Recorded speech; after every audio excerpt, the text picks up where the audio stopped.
Good evening, everybody. It's Dean, and we're live for tonight's session on selling on LinkedIn.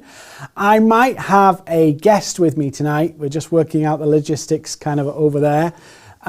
Do let me know. I noticed some of you have already said you're here. Hi, Bala. Hi, James. Hi, Abijay. Hi, Anton. Hi, Robert. Hi, Scott. Hi, Marius. Please let us know you're seeing us. If you're watching on Facebook, let us know you're here. If you're on YouTube, let us know you're here. LinkedIn, just so that we can make sure you can hear me, you can see the slides, you can see the presentation, everything. And we'll start in maybe 3 minutes. You will need a notebook for tonight because I'm going to give you some actions to do. Hi, Kuma. Hi, Emma. So this is not just another thing you sit on. You have to go do something with it. So it'll be very practical, hands-on today. So Steve, hi, Alex. And we're going to start in 2 minutes. So you've got 2 minutes to get yourself all together, all in, ready to go. If you're watching, streaming, obviously, just be aware if you've got other things running, you might get buffering, but we should be good from our side to go up tonight. Hi, Helena. Hi, Steve. So I'm going to introduce you to my partner in crime tonight. We're doing this socially distanced. So say hello, Vasco. Hello, everyone. I think he's doing this just to tease me about my shirt. So because I normally dress in black. Vasco's got a flowery shirt on tonight, so I thought I'd bring him on and he can answer some questions. And we're adjusting the camera because literally 4 minutes before I said, Vasco, grab your mic because I'm going to bring you on camera. So we're going to start in 1 more minute. Just hi, Todd. Hi, Rushab. Hi, Anthar. We're going to start in 1 more minute. Notepads, pens, get ready. We're going to go practical. I'm going to give you some of the principles and then we're going to try and dive in on LinkedIn as well. And I have a couple of resources I'm going to share with you for free tonight. There's no catch with them. A checklist, and I'm also going to give you how to understand your client's pain points better so you can use that and leverage it on LinkedIn. Cool, so we're going to start. Yeah, Steve, Vasco has a nice shirt, very vibrant. I've opted for the black because lockdown part 3 hasn't been good to me, so I have to go on a regime again. But we are going to start tonight. So just a bit of an intro. There's no sales pitch from tonight's session. It is training. So, I'm just going to intro who we are so you know a bit about us. So MAVERRIK, we founded in 2014. We're not a marketing agency. We are a training company, sales training, but in a way that's relational. If you've been on any of our stuff, you know I'm the worst cold caller, too thin-skinned for it. And so I had to develop models and methods of selling without pushy, hard, aggressive tactics and picking up that phone and dialing 99 people for 99 people to say no. So our mission as a business, help 1 million businesses grow their margin, revenue and profit, and we are MAVERRIK. So we're a team based in Plymouth, but we do serve clients all around the world, all different countries, and there's lots of different people. I'm looking in the chat here, lots of people from all different countries represented tonight. So brilliant, let's get on. This is me. If you want to find me on LinkedIn, Dean Seddon. You can send me a connection request, you can follow, and if there's any questions from tonight you think, I'd love Dean's take on that, or I didn't ask that question in the chat, just drop me a message on LinkedIn and I'll get back to you and answer you. It takes me a little while because my LinkedIn's very busy, but I will come back to you. Declar, hi. So, right, so what we're going to look at are some of the basics first of all. So we're going to look at the introduction, connection limit. We're going to talk about the connection limit, your goals and results. I'm going to, just as an aside, when we get to the connection limit here, I'm also going to tell you why it does not matter. It is irrelevant. The connection limit is only a problem for people who don't understand their value proposition. It's only a problem for people who don't understand their value proposition. So we'll do the connection limit, goals and results. How quickly can you achieve a sale? And that's where I'll show you the checklist. A simple checklist you can do. I'm going to talk to you about some strategy, and then I'm going to talk about how you can use content for lead generation. And we're going to cram that into about 45 to 50 minutes with some Q&A. Hi, Hannes. I hope you're doing well. Not seen you in a little while, but nice to see you. Cool. Rushab, how many clients have I closed on LinkedIn? How many closed? So, where do I start? Lots. One of the things about what we do here is if we haven't done it ourselves, if we don't do it ourselves, we don't show people how to do it. So we recruit people, we train them ourselves in our own methodology, and we implement our own methodology. So there we go. Got a question? Put it in the chat. So yeah, we work with salespeople and marketers, anybody really who's looking to sell. So the majority of people are using LinkedIn, they're doing it wrong. And that's a bold statement to make, but it's true. What they're doing is that, first of all, they don't understand their own offering, they don't understand their own clients or target clients, and they don't understand the platform. Now that sounds really brash and I'll probably offend some people as I start, but it's true. If you're struggling to make LinkedIn work, it comes down to those three things. Who you're trying to target, what's the offering that you have and why is it valuable, and then the platform itself. Rex, welcome back. Rex, welcome back. So this is what happens on LinkedIn. Annoying messages from people, no relationship, trying to sell to me. I had one today and it was really random from somebody who's connected with me a few months back, and they offered to increase my sales by £100,000 if they could get 10% of my business. And I went, no. There's something weird that happens to us on social media, on digital channels, where we forget the fundamentals that we are trying to create a conversation with a human being. If you're B2B and you're not e-commerce, so think of it like this. If you're not e-commerce, the first action you want people to do is say, yeah, let's talk. So a video call, Zoom call, a phone call, that's what you want, a two-way conversation. That's the goal of being on LinkedIn. Yet what many people do is they blast people with their sales messages, hoping that that message will convince them to go on a call. The key to unlocking more calls from LinkedIn is not more messages. It's not a sequence of messages, it's relationships. Now, I did this for a client. A client asked me to do this the other day. We're working on a project for them. And they asked me, could I open conversations? So I found a director of a major financial institution in the US, as senior as they come, executive director level of a major bank in the US. And they said to me, strike up conversations.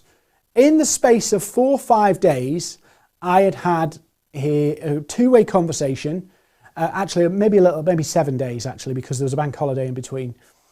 A two-way conversation, low-key, non-threatening, and the guy handed his mobile number over so that we could ring him.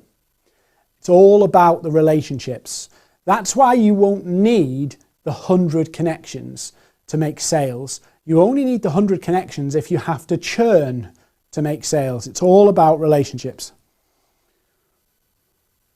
Abby J's asked, do people come on the call during the first conversation? No.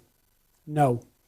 And where people go wrong is they either don't bother trying to have a conversation, so they don't bother, just go in for the kill, or they will try and make a conversation, start a conversation about nothing, chit-chat, general stuff, and twist it to business. The problem with that is you can see it coming. You have to build relationships. It might take you a week, it might take you 10 days, it might take you a month.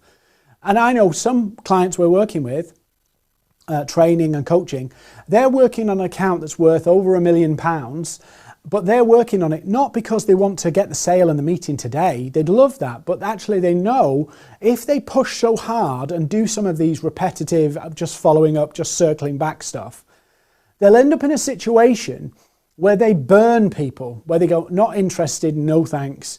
And then you struggle to go back, because then when you go back, they can see that they told you no last time. It's like you don't take no for an answer. Mustafa's from Egypt. Welcome, Mustafa.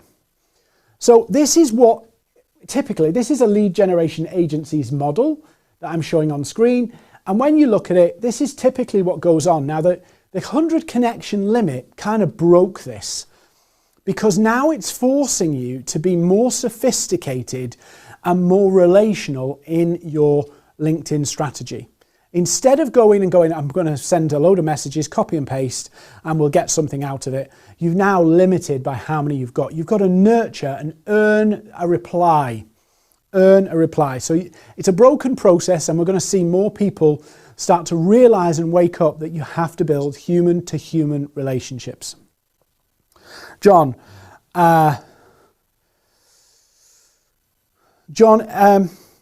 yes, if you want to connect with everyone you network with, that is a bit more tricky. It's not impossible though. So John, what I'd suggest you do is at the end, I'll throw out some strategy sessions for free if you want one. Just jump on and one of our LinkedIn coaches will just walk you through a way to deal with that.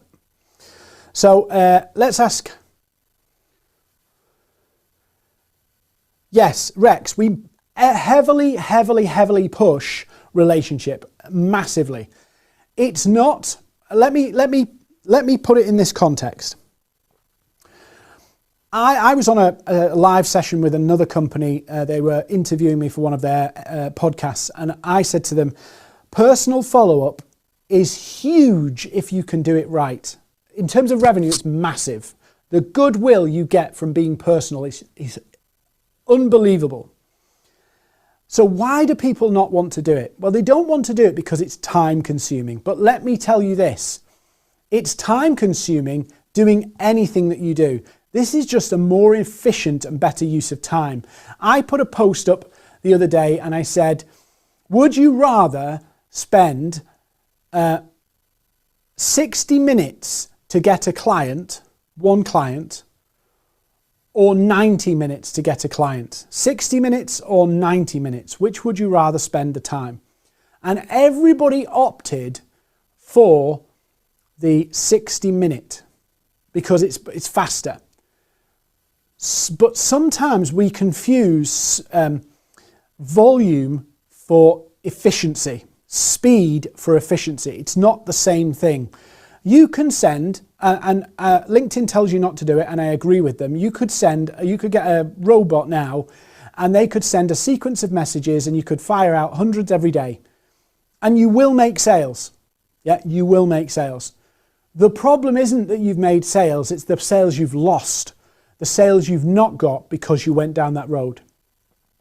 So I can work on basically 12 prospects, and 12 prospects, if I work on 12 prospects for about 7, 8, 9 days, something like that, depending on their activity level, 7, 8, 9 days, I can convert at least two of them initially, and then 2 more by the month's out. So my meeting rate from my activity on LinkedIn is about 35%.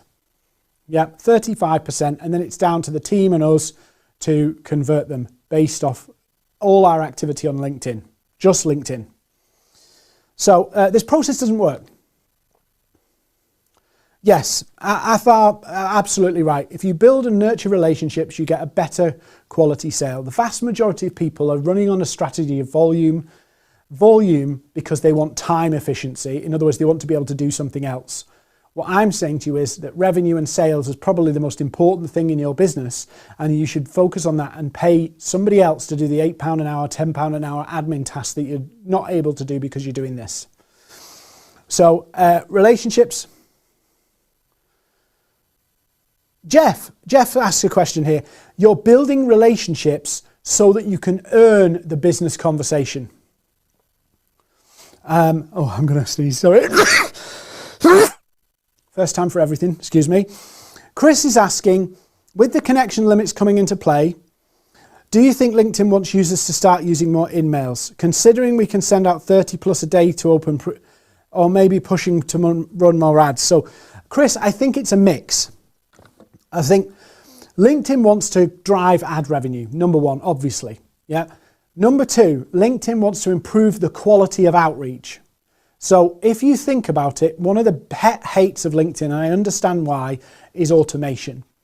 If you've got the ability to automate a process to reach out to unlimited numbers of people over whatever period, so connection requests, you could fire out up to 150 a day at the top end of safe limits.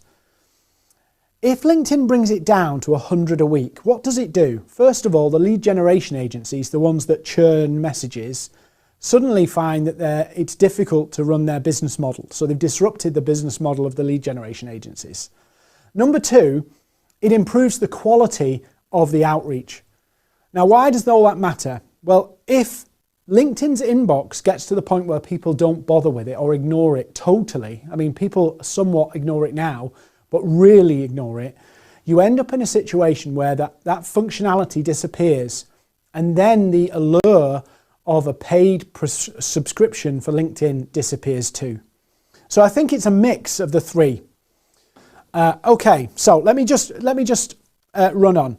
So the process is 1%, if you do all of that heavy activity, 1% conversion rate is about the average. And so what happens to the 99%? The 99 people that didn't respond, said no thanks, didn't, all of those, what do you do with them? They've just ignored, you've just ignored them. And the big thing I see with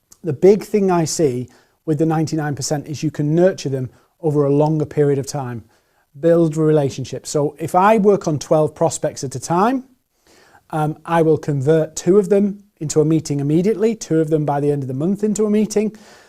So I'm getting 4 meetings out of 12 prospects. I don't forget the people who weren't interested or didn't come back to me, but I nurture them for the future. So I'll interact with them. I won't forget them. I'll interact with their company page. I'll do all the things to build a relationship that I can.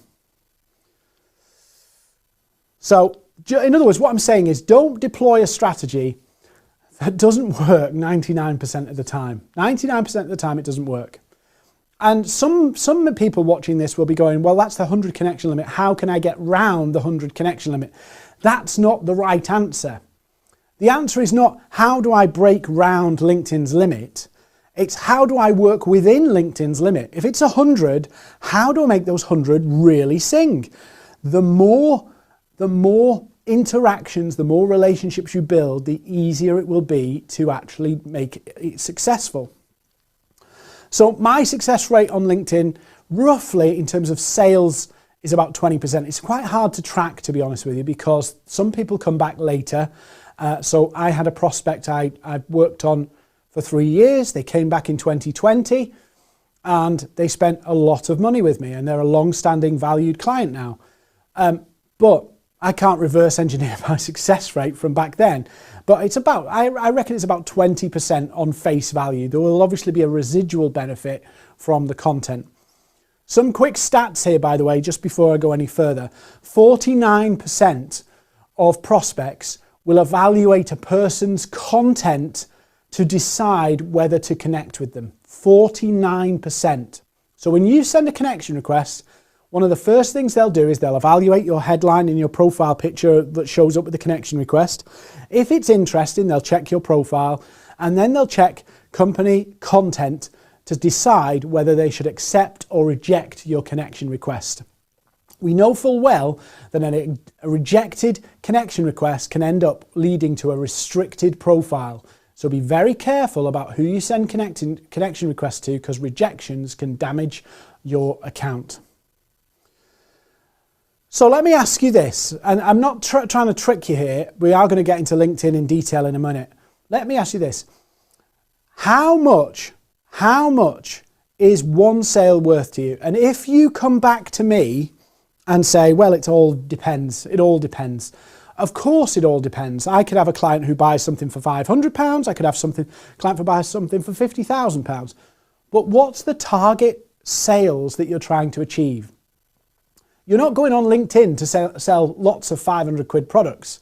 You're going on LinkedIn with a specific target sale value in mind. You want to find clients that are spending £5,000 to £10,000 on this. What's that figure?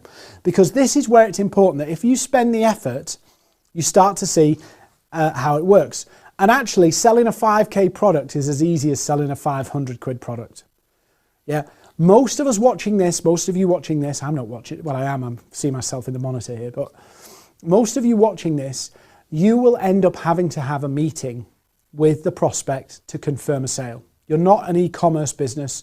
If you are e-commerce, brilliant, But most of you are not an e-commerce business. You're actually looking to get a meeting with a prospect, to put a proposal together or a quote, and them to decide to buy from you. That's what you're trying to do. So where a lot of people go wrong is they try and close the sale, or they try and load the sale on LinkedIn. What you're trying to do, number one, and this is on the checklist I'll share with you. So if you want a copy of the checklist, just drop me an email. I'll put the email on screen. It's a checklist, but there's 4 key things that you're trying to do. Build relationships. Number 1, build the relationships. Yeah.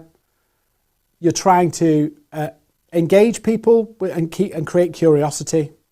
You're trying to book meetings and solidify your offer, make an offer. I'll share the 4 elements to you of what you're trying to do. So everything that you're doing pretty much is not selling your product or service, it's selling the value of a conversation, a meeting, Zoom or phone call. That's what you're trying to do.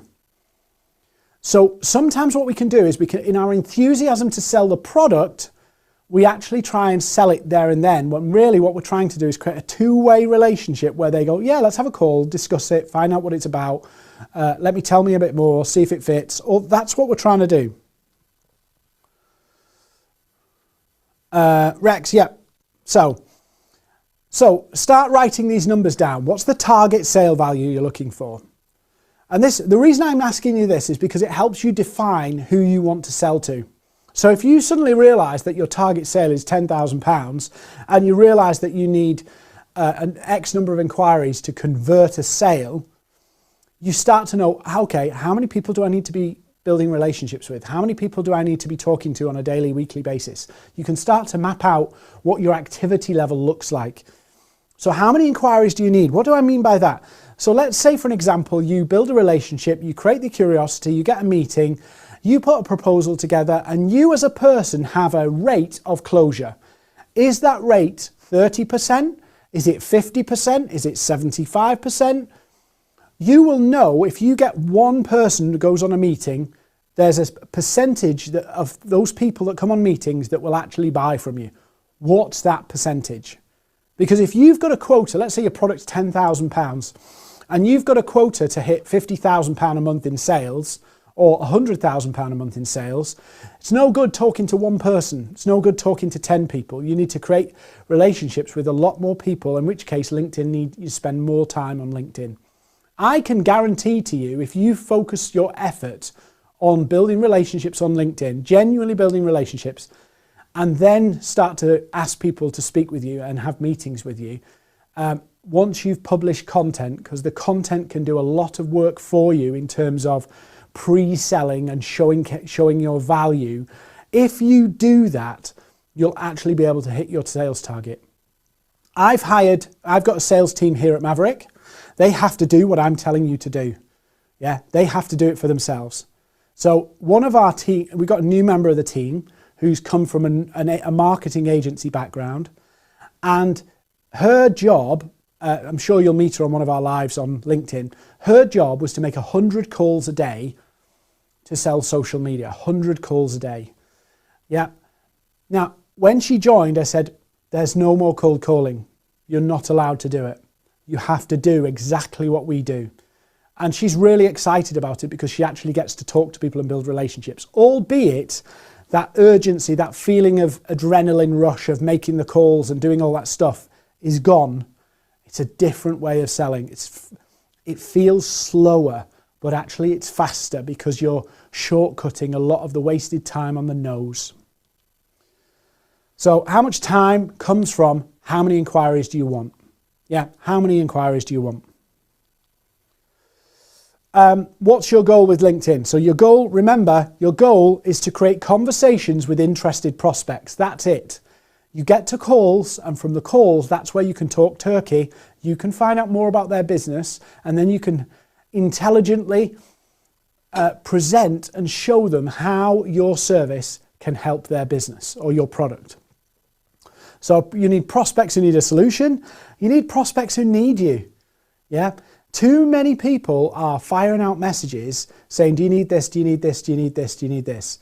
And the problem is that your prospects often don't know that they need you. They don't know that they need you because they don't know what's wrong. In that call where you're diagnosing their issues and asking them about how do they do this and how do they do that and what's the success rate of this and what's the success rate of that, you start to learn, this is where the client's got a problem. This is the trick that they're missing. This is the opportunity they're missing out on. And that's where you can show them how you can make a difference to their business. If you go out to people and say, let's say you got 1,000 connections and you message 1,000 people and say, do you need SEO? The odds are in that very moment that maybe one person is looking for SEO. But actually, how many people are wanting to improve their website traffic? That's a continuous thing that people are looking to do. How many people want more inbound inquiries from their website? Tons. But if you go out to the world and say, do you need SEO? No, I don't actually. I've got SEO and it's not working right now. I've got a guy to do my SEO and they promised me leads and inquiries and I got none. So you need to have the conversation so you can build trust, build relationship and show them how you can solve the issues that they might have. So how quick can you get a result from LinkedIn? I mentioned this earlier, about 7 to 10 days of relationship building to actually get a call. 7 to 10 days of relationship building. That does not mean liking somebody's post on Monday and then not coming back till the week after. On Twitter, I put up, and I've retweeted it today, it takes about 7 days of inactivity on LinkedIn for somebody to forget who you are. We're not talking about a colleague here. We're not talking about somebody you've actually met in person. We're talking about a prospect, somebody you've never met, you're just reaching out through digital means. It's about 7 days, they don't have a clue who you are. That is an opportunity, but it's also a problem because if your interactions are over too long a period, you don't show up, and this is where content becomes really important. You get to choose when you post and how often you post. And those posts go out to your connections based on how people engage with you. If you're not posting, you're saying to your prospects, you don't need to hear anything from me. I don't need to create any curiosity about my products and services. I don't need to showcase who I am so you can get to know, like, and trust me. So I see content very differently. I'm not using content to just promote. I want to use the content to show people that I'm a reasonable person. I'm a good person. I want the best for my clients. I want to show them that I know what I'm talking about. So that's why I'm using my content so that my prospects, the people I'm connected to, never forget me. Sometimes that can be annoying, of course, because you're there all the time. That's how the algorithm promotes content. If you get lots of engagement, likes and comments and dwell time on your posts, you'll actually get more visibility. More of your connections will see it. If you've got 5,000 connections and you put a post up and get 3 likes, it's because the algorithm has learned that nobody's interested in your content.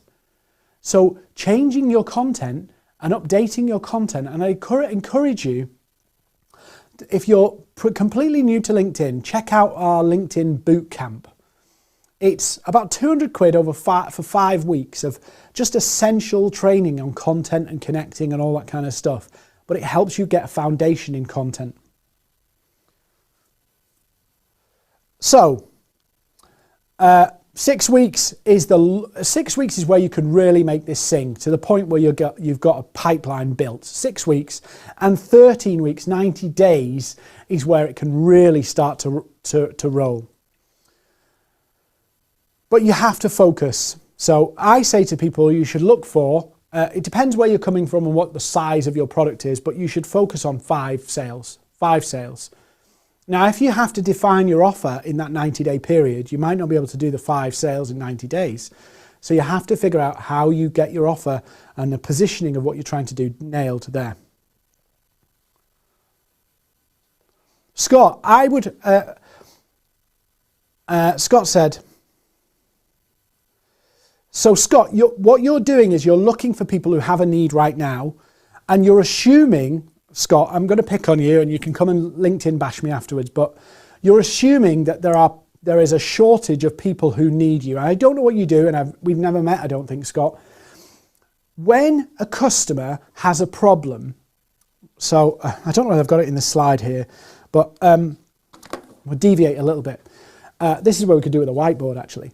Imagine a line from left to right, and at one end you've got prospects with a problem, and at the other side of the right is a prospect looking for a solution.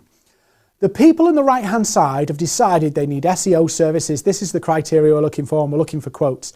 That's what you're looking for there, Scott. But before that far right hand post, I think I'm on the left here, wherever you're seeing it, but on the far right hand side, where the customers identified the solution they're looking for, that's what they want. That's who you're going for there, Scott. There is a ton of other people down here who are just dealing with a problem and don't know how to fix it. They haven't decided whether it's this or that or the other the way to fix it. And so whilst you can focus at this end, think of it as the equivalence of Googling for SEO services or whatever, and you look down the SEO, that's that end. On this end is the people who go, I just want to grow my website. I just want to get more inbound inquiries. And the people who want more inbound inquiries, which is basically an early stage prospect, if you get to them first, that's where the real value add is. That's where you can add a lot of value in education and guiding them through a process. And you could sell them Facebook ads, Google ads, anything that helps them hit the result. But the longer they're in that position, the more educated they become about the solution, and then they decide on a solution. And so at one end on the right hand side, you could have somebody who has the same problem getting SEO services, and somebody else going through the same problem, exact same problem, and get Facebook ads. So the closer you get to the right hand side, and I've got a diagram of this, if you want the diagram, just email me. The closer you get to the right hand side, the more defined the service is. And Scott, that's what you're looking for. You're looking for the people who go, they're looking for SEO services now. Yeah, and that's one tactic, to just search for the people looking for things now. But actually where the real value is in finding people where you can add more value to their current situation. Value selling is about looking for the people where you can engineer a better solution for them. Over here, they're not looking for an engineer, they're looking for a service provider. So you've got service provider at this end of the scale, and somebody who can provide a solution, a fix. The fix is more valuable than the service provider. So how do you do this without ever pitching? So what we've done is created a little roadmap, position, roadmap, attention, intent, results. So positioning is all about understanding the problems your customers face, the challenges they face, and their current reality of their situation. What's going on in their world? So in the SEO agencies' target clients, they're frustrated with a lack of traffic. Maybe they've got shorter views, the wrong traffic, lots of random views from the wrong countries, but no inbound inquiries. This is what's going on. So, okay, let's understand our positioning. These are the challenges people are facing. These are the benefits we can deliver. Let's understand now how our value works out. And then we build a roadmap. So the roadmap should be, what's your plan for LinkedIn? What's your plan? I'm going to build relationships with 10 prospects a day, or 15 prospects a day, 100 prospects a day, whatever the number is, based on the number of inquiries you want, working on a monthly cycle, say. I'm going to build these relationships consistently and diligently, and relationships are the number one priority, because when it gets to that, when you've built the relationship, it's quite easy to get the call. So I'm going to focus on building relationships, engaging and interacting, all of that kind of stuff, talking about football, bank holidays, weather, all that stuff that you do to build relationships with prospects, two-way relationships. Okay, and then I'm going to book them on a call, give them a proposal. Just write that out as a process. Just write that out as a process. Our checklist, I'll share with you if you want it, just email. It's a simple checklist of how many interactions do you need to have with a prospect before they'll agree to a call. How many interactions? So this roadmap here is about you understanding how many interactions. Now I'll tell you this for certain. Yeah, we built a model 3 years ago called 7-step social selling. 7 steps of social selling. And when you look at the 7 steps of social selling, back then, and it's still true to some respects today, it takes 3 reciprocal interactions to get a conversation about business. 3 reciprocal interactions. So we called it 7 steps because there was various stages of what you would do. Day 1, you'd do this, and then you'd wait for a reply. So 7 steps. But ultimately, what you need is 3 to 4 reciprocal interactions. So that's where our checklist talks about 3 to 4. And then there's an order to those interactions to prevent you from going too fast, where the prospect goes, who is this weirdo? You basically build the relationship. Now, if you're selling something for £500,000, it's probably going to be a bit longer. It's probably going to be, instead of 3 or 4 two-way interactions, it might be 6 or 7. It might be 8 or 9. And depending on the activity level of the prospect, that might take a week or a month, or some years. But you've cemented your position. So when my prospect came up 3 years later, and not all of my prospects, don't get disheartened, not all of them do, but some of them will. When my prospect came up 3 years later, there was no competitive process. You're the best. We've seen you for 3 years. We know what you're talking about. We trust you. Let's go with you. Done. And that's how it works. So the roadmap. Then the intention and the intent is really about your content posting. It's about putting posts up that showcase your value proposition. So not necessarily your promotions, although you can mix them in. It's about putting content up there that shows why people need you. Why do people need you? So it's because you get them from A to B, from a problem to a solution, from a challenge to an opportunity. What's the difference between those realities? What do you help people achieve? And if you can't articulate that in everyday language, you're going to struggle. If you have to put gobbledygook in there and talk like you're writing an article in the 18th century, you're going to struggle. You need to post and communicate in your conversational style. So intention and attention is through the content. So whilst you're building your relationships, you've got content out educating your customers about what you do and the difference you can make and the situations and circumstances where you can make that difference. So if a client's struggling with website inquiries, you can put up posts about people struggling with website inquiries, and guess what? They start to read and pay attention. So this is a process in and of itself, but once you do it, it starts to perform. And now I have a position where for every prospect I pursue, I get 1 inbound too. So for everyone I'm pursuing, I've got 1 inbound because I've consistently done it, and you can consistently do it. How long does it take? You can be up and running with a good, healthy pipeline in 90 days if you throw yourself at it and commit to it. And then the results is just about keeping the effort going, being consistent to make it all happen. So here's what I want to show you. I'll do some demos in a minute if we've got time. Just check on the questions. Rex, 3 to 9 months. Yeah, some of the sales will take that time. But if you're not consistent in building relationships, they've forgotten you in between. And what we're trying to do, being really honest and straightforward about it, we're trying to create a relationship advantage. Yeah?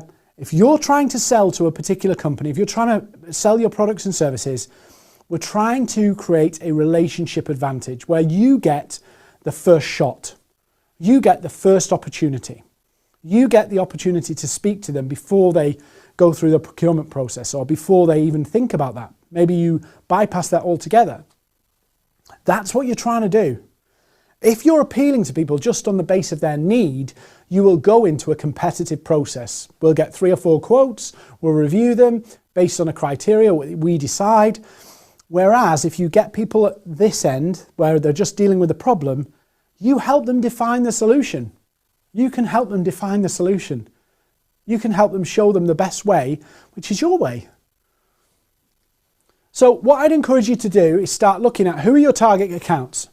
Who are they? Are they big businesses, small businesses? But go on LinkedIn. Sales Navigator's brilliant for this. Look at who are the target accounts. Is it these people? Is it small businesses? Who is it? Is it technology companies? Is it cybersecurity firms? Is it financial services? Is it coaches? Is it consultants? Is it printers? Is it marketing agencies? Who are they? And start to find some. Start to find some. Who do you need to be friends with? Do you even know? So if I'm targeting HSBC, obviously this is all anonymized for the presentation. If I'm targeting HSBC, who am I going to target? Who is it? And it's not just who is it, it's who is the best inroad. If, for an example, I'm targeting Jane Doe, who's the finance manager, she's not logged in on LinkedIn for months, and she's not posted and doesn't like anything, it's just like a ghost account. There's no point trying to foster a relationship there. I want to build some relationships around Jane as well. So I'm influencing the company. I'm becoming a micro-influencer to the company. And then it's about using content to be top of mind, never be forgotten, seed your value proposition. Now, if you're struggling to know how to use the value proposition or articulate your value proposition or find the pain points of your customers, we've got a worksheet. I'll put the email address up on screen if you want it. It's quite a hard worksheet, but it gets you to think in the customer's world about what their reality's like. Because too often we go onto LinkedIn with our perspective and it's irrelevant to the customers. It's irrelevant to our prospects. So this forces you to think like a customer, and then when you think like a customer, that's what you should be posting. That's what you should be talking about. That's what you should be communicating in your conversations, in your meetings, in everything that you're doing. Now, I'm going to show you something now with some interesting bits of content. And hopefully, Luke, if you stay on me for a minute. So what I'm going to do is I'm going to post something on my LinkedIn. So I'm going to post something on my LinkedIn.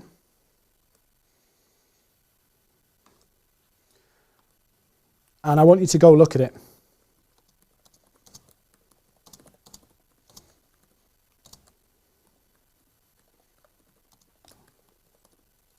So I'll put it up on screen in a minute.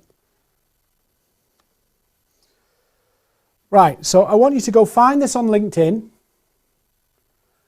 And I want you to go look at this. Now, if you're building your connections, building the relationships, interacting with your prospects, the algorithm is going to say, Dean and this person get on really well. Let's make sure they see each other. Let's make sure they see each other in the content, in the feed. And so as you start to interact with more and more people, what happens is they start to see you more and more. And because they start to see you more and more, they start to engage with you too. So you start engage with them and they start engaging with you. So it's a two-way relationship you're developing through the content, through their content, through your content, and then through messages. Yeah, building a bridge. So if you can see this here on the screen, come to LinkedIn, find me, Dean Seddon, and you'll find that message. I want you to go click it. Everybody go click it. Yeah, I'll give you a couple of minutes to do it just in case there's a delay. And then what I'm going to do is I'm going to show you the analytics. So here you can see, oh, there's John. Yeah, so I don't know whether you can see this. Luke, if you want to flash it up on screen for a minute, there's people's names on it, so I don't want to. So here you can see, I can see, for an example, Vasco is looking now. I can see John's looking now, and if I refresh, Robert's here, Sherry's here, Jay Unwin's here. And so I can see very quickly who's engaging with my content. So this is one type of content. It's a simple way to use it. There's lots of ways to use it, but it's smart links.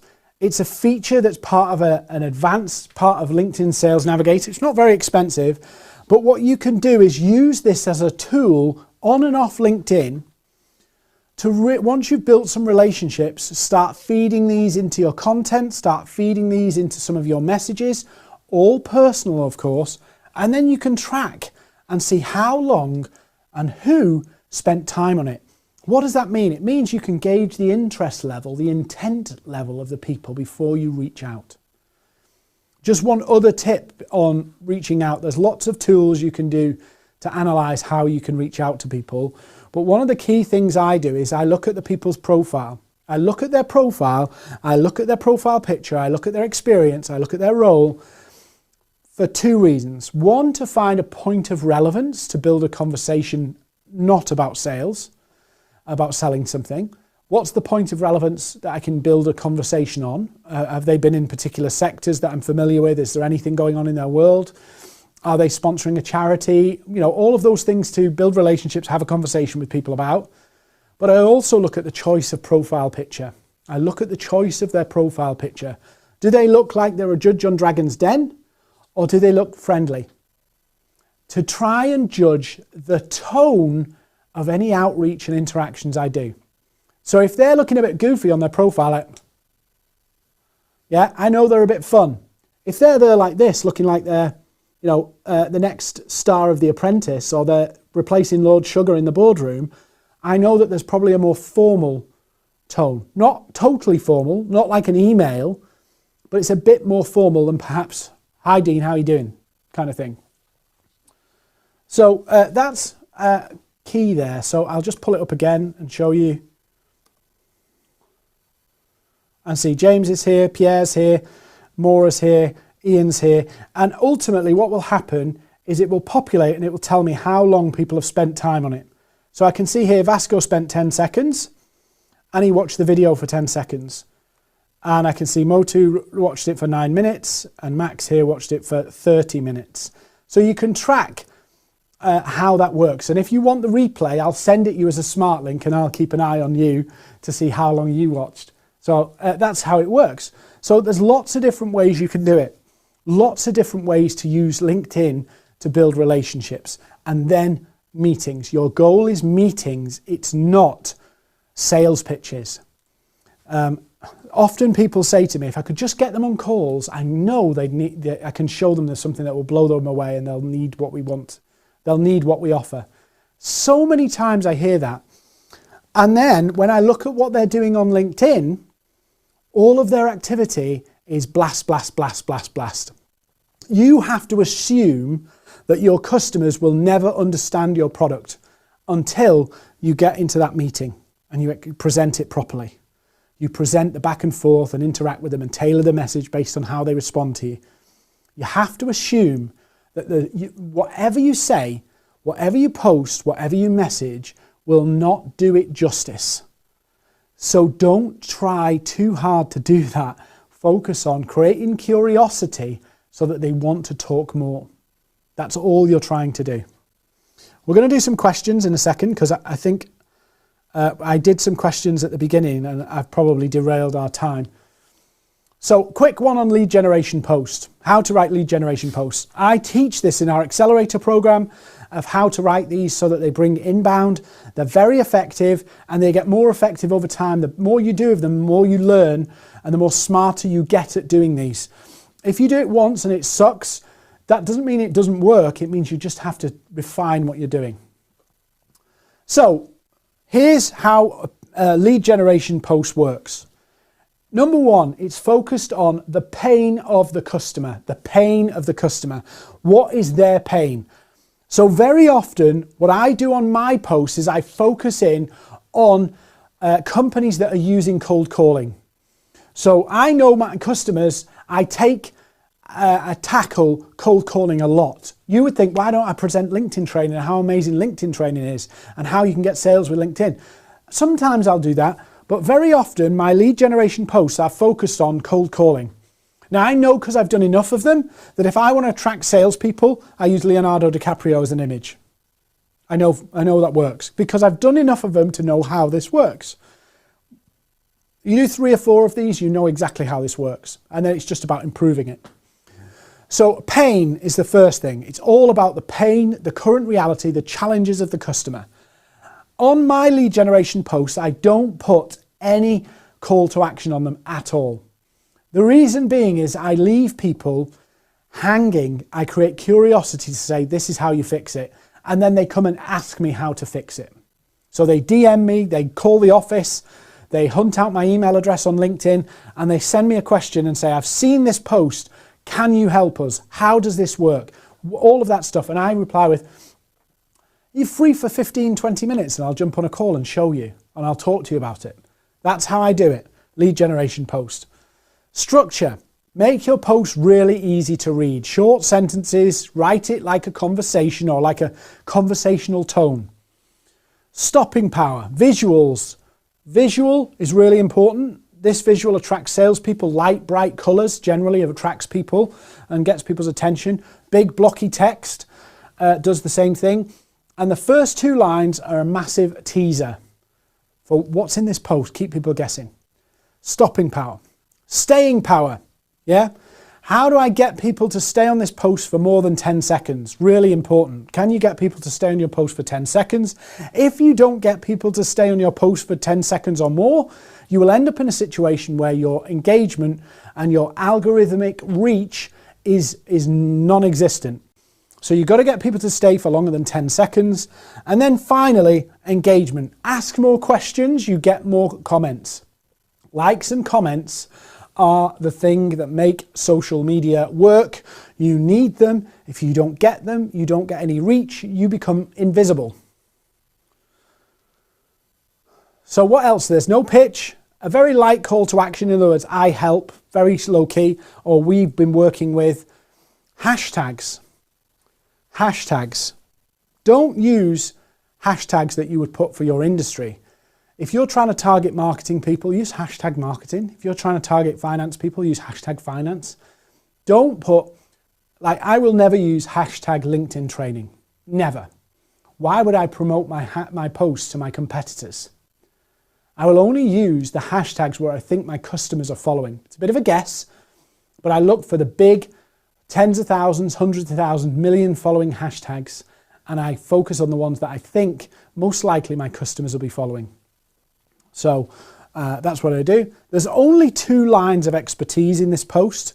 So there's 2 lines about me. The rest is about them. And it's all zeroed in on feelings and frustrations. So a lot of the post is about the frustrations of how many times do you get no's on calls, how many dials you have to make, how many leads did you miss, what's the call close rate, what's the effectiveness, all of those things. So these are really important. I'm going to hand over to Vasco for a minute so I can have a little drink. Any questions? Do you want to ask some questions? John's just asked. John, shares are crap, by the way. Absolute crap. It's the lowest form of engagement. So if you notice, if you share a post, it will go really poorly. But if you create a new post from the share, it will go very, very well. Any more questions? Vasco. I'm just trying to find out. No, talk to everybody, and we'll wait for the questions. Yeah. One thing that about this post just behind me is rather important is the way you construct it. It must be constructed for a certain purpose. And this is why some people just use content to share. Simply as that. They just want to share a post and hope for the best. If you construct a post like this, you will get results. Because people will see it, people will read it. And there are 2 things that this post has, and which Dean showed in the previous one, was it's got stopping power and it's got staying power. And you want that. You need to have people on your post for at least 3 seconds. So that becomes very, very important. There's a couple of questions just come in, and I think there's a really good point here. So, should you put your contact info on a post? I don't, and I'll tell you why I don't. There's as much a psychology about selling of you're trying to be relatable. Nobody wants to be sold to. And whilst it's harmless to put, in terms of algorithm, to put your contact details on the post, it's absolutely harmless, it doesn't make a damn bit of difference. From a psychology point of view, putting it there in your people's face tells people you're trying to sell. So I don't, yeah? And it baffles people why I don't, because the people who need me know how to find me. And if I put it out, it's a bit like nobody wants to buy from a desperate salesperson. I always find that when you put them on, you get less response and less engagement. And it basically comes from the old ways of doing sales, in which you had to put all your information in there. Yeah, they can DM me, they can comment, they can do all of those. Robert Cunningham, it was just juice. There was nothing in it, I promise you. It was straight. I was going to say straight. It wasn't. It was. You chose the wrong word. Rob, it was cordial. Light CTA. Light CTA. So sometimes what you call for more information, that's a heavy click to action, a call to action. Whereas if you need any more info, just drop me a line, really low key. So chilled, like, I don't need you, but if you want to hang out, that's cool. You're trying to create it as a light. It doesn't feel like it's going to be pushy. Nobody wants to be pushed into a sale. There's a question about hashtags. The thing about hashtags, and today I was talking to a client, and he had on one of his posts 8 hashtags. And LinkedIn just rates 3 of them. So you don't need to put any more. Also, in terms of hashtags, you should use hashtags that are relevant to the industry of your prospect, of your client, not your own industry. And we use this example many, many times, which is if you are, for example, doing apps and you put hashtag app, then you're promoting your post to other makers of apps. You should be promoting your post then to the people who buy apps from you. And those are marketing, people in management. So you should be hashtag marketing, hashtag management. Here's an example of that. Let's say I'm selling chemicals to food manufacturers. Would I put hashtag food chemicals on it? No. I'd put hashtag food manufacturing. Why? I want the people who are interested in the area I'm selling to pay attention to me. I don't want to promote my post to more food chemical manufacturers.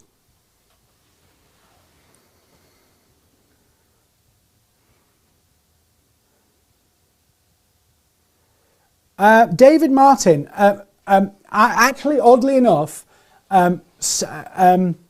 LinkedIn is used by a lot of salespeople. It's probably one of the biggest demographics after recruiters. But actually, FDs, CIOs, CISOs are relatively active, but you have to build a relationship. It takes time. CFOs and finance people are probably the toughest out of the group, but not impossible. I've been working with a number of financial services firms to migrate their model away from calls, which is very familiar, very common way of doing it, and migrate them away. And it is hard, but it's probably a bit easier than cold calling. It's a bit easier. Robert,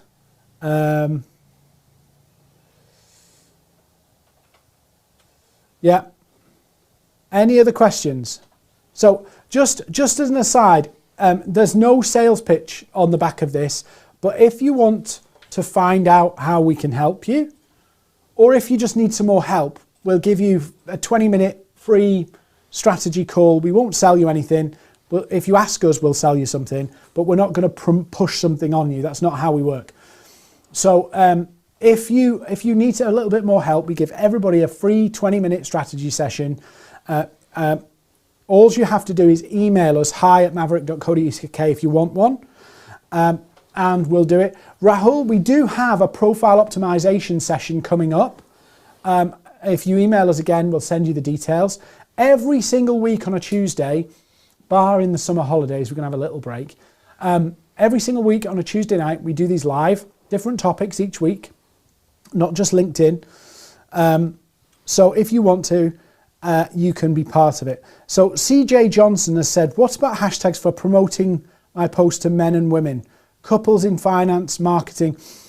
One of the things about organic reach on LinkedIn is you can't tightly target it, but what you can do is look at your relationships and your network and only build the network with the right people and the right companies. If you fill your LinkedIn up with random people, your reach will be a mess, in that one day it could go over to the financial services and the next day it could be going over to companies in France. It can go all over the place if you don't grow your network intelligently with the right people. So don't purge, but make sure you continue to consistently grow with the right people, and that will focus your network a little bit more. Jeswin, I'm not sure when the date is off the top of my head because we're doing this live and I didn't think about that. But if you email us, we'll tell you when it is. We'll give you the link to register so you can get in and everything. Any more questions? Any more questions? Jimmy said, how do I reach out to build up my portfolio? Jimmy, right, so Sales Navigator. Jimmy, Sales Navigator on, do you know what? Sod it, I'm going to show you. I know I've got to finish in a few minutes, but on Sales Navigator, hopefully, Luke, can you pull this up on screen for me? You can do a search on Sales Navigator by when people became a member. Now, you could target UK managing directors that become a member here and find all the people who've just joined LinkedIn. The other thing you can do here is you can also filter the companies by the number of followers. So you can look for companies with very low follow counts, check their company page to see if they've got a website.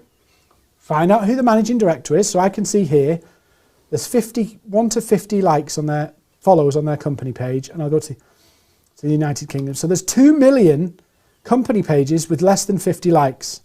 So I could go to any of these companies and go, hey, where are you up to on your website? Yeah, and see where they're up to. Now, some of them will have them, some of them won't, but you can actually find all of the people. You can also find all of the coaches, consultants that have just changed jobs and perhaps find some of them. So find the people who are brand new to LinkedIn and also find the people whose company pages are brand spanking new or relatively new. Rahul, it's risky. So let me just, Elizabeth, yes, message us and we'll send you a link. Rahul, is it risky to use Phantom Buster? Any form of automation is risky. If LinkedIn finds you using automation, what will happen is, number one, they'll give you a warning. Number two, they'll probably put you in some kind of restriction, LinkedIn jail. If you break that again, you'll be banned. Now, they'll let you set up a new account. Now they do passport checks and all that stuff to get you back on.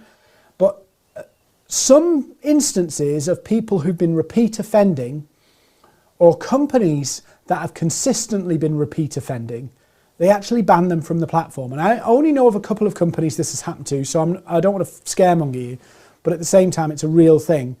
There's one company that offers a CRM solution that was far too aggressive on LinkedIn. They were totally blacklisted from the platform, as are most of these softwares anyway, totally blacklisted for the platform. And now that company, I have no relationship to the company, just as a disclaimer, that company has to use fake profiles to hit people up on LinkedIn to get business because they're totally banned from the platform.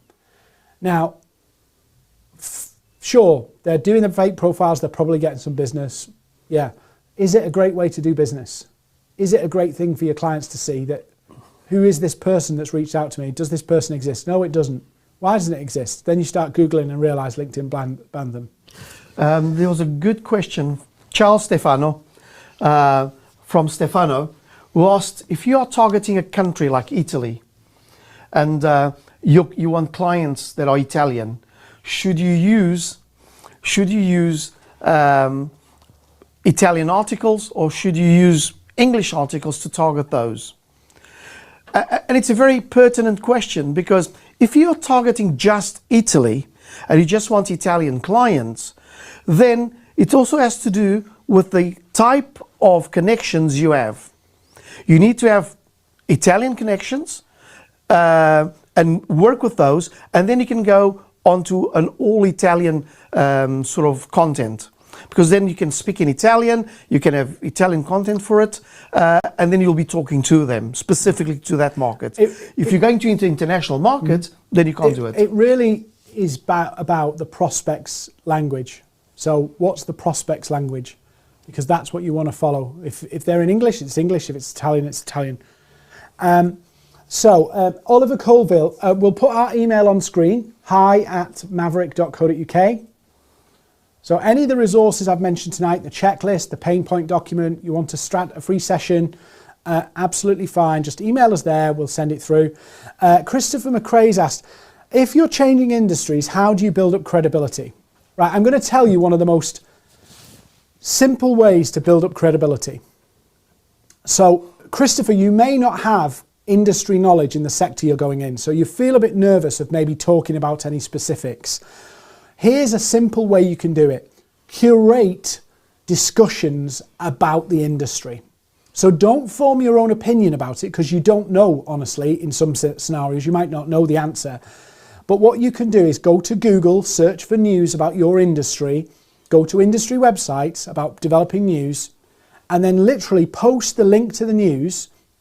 Anybody who tells you, by the way, links on posts are a bad idea, don't know what they're talking about, by the way.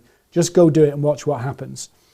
Put a link up to a news article, and instead of sharing your opinion, why don't you comment about it, provide commentary about it? What do people think about this latest development in cybersecurity? What about the US? How do you think the US recovered the 2 million cryptocurrency from the hack? Ask the questions, and then the industry will come to you. And you gain credibility not by your industry voice, but by bringing industry together, because you're curating content that everybody's engaging with. Takes a little bit of time, but that's the easiest way to do it. And you build up credibility as somebody in the industry who creates discussion, which often people construe as the same thing. But you can be influential without actually being knowledgeable. And you can even do a post that is a poll.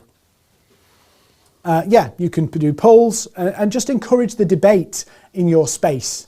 No, don't go politics and all the stuff that, stirs up hatred and all that stuff. But if there's if there's something in the construction industry going on, why can't you have a discussion about it, about which is right, which is wrong, what do people think? And that's how you can build up credibility, by just being in the discussion or orchestrating the discussion. Any more questions? You've got a very good one over there. We the people. We the people. Let's have a look. We the people. So one of the biggest, there's two schools of thoughts on whether you should have a page per country. So if you've got a lot of time and effort and resource, you could build a country specific page. If you haven't, build one country specific company page. When you come to profiles, if you've got a team, it's helpful if your team pick off different industries, verticals, countries, all that kind of stuff, because you can focus better. What you need to be careful of is don't create duplicate profiles, personal profiles. Once LinkedIn realizes you've created duplicate profiles, they will force you to shut one down. Now, I don't know this for certain, but I know that some people who've done this and tried to merge them, because you used to be able to merge them, have found that support won't merge profiles in many cases if they realize that they were both active at the same time. They force you to close one.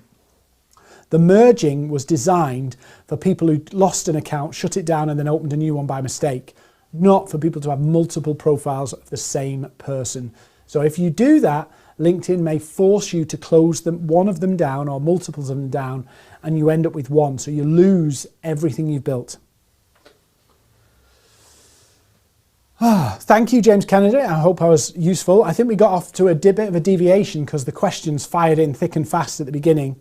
But again, pain point worksheet, the checklist, you want a free session, all absolutely fine, all free. The only thing I'm going to ask, there's 47 of you watching live on YouTube, there's probably similar on LinkedIn and Facebook, so there's about 120 odd. One quick favour, this is the only thing I'm going to ask. Would you go like and follow our company page on LinkedIn, Facebook page on Facebook, YouTube, subscribe, thumbs up and all that stuff. It really helps us with the algorithm. It also helps other people find us, which is good. And obviously come find me on LinkedIn if you want any more questions. Give me a follow, send me a connection request, whichever. But I'd just like to say thank you for watching. We'll be back next week with another session. And we'll see you hopefully on I'll see you hopefully on LinkedIn or on a future session. So thanks for watching. And don't forget to like, subscribe, blah, blah, blah.